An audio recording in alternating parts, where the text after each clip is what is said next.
Share market 4000 point गिर गया है और इसका सबसे बड़ा कारण है जो ट्रंप ने भारत के एक्सपोर्ट्स पर टैरिफ बढ़ा दिया है, क्योंकि मोदी सरकार इसके लिए कभी तैयार ही नहीं थी।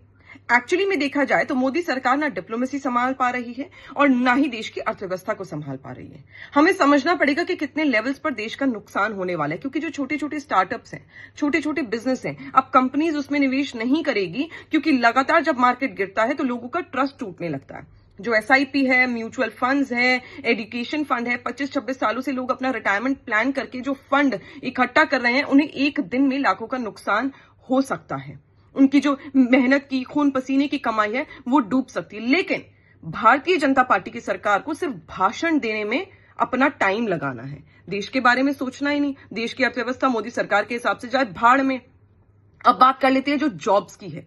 जो जॉब्स, वैसे भी मोदी सरकार के नेतृत्व में भारत का बेरोजगारी दर बढ़ता जा रहा है। अब आप सोचिए, जब शेयर मार्केट गिरती है तो जो भी मार्केट में जॉब क्रंच है वो ज्यादा हो जाता है। कंपनीज हायरिंग कम कर देती है, इंक्रीमेंट कम कर देती है, ले ऑफ ज्यादा बढ़ा देती है और कॉस्ट कटिंग ज्यादा करने लगती है।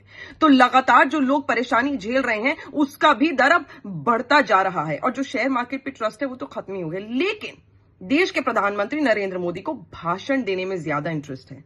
देश की सरकार को, मोदी सरकार को ये ज्यादा इंटरेस्ट है कि वो औरंगजेब की कब्र खोद लें, वक्फ में अमेंडमेंट कर लें या दरगाहों पे चढ़कर भगवा झंडे लहरा दें। ये भारतीय जनता पार्टी की सरकार ज्यादा करना चाहती है, क्योंकि इकोनॉमी की ना इन्हें कल भी चिंता थी, ना आज है और ना ही आने वाले कल में होगी।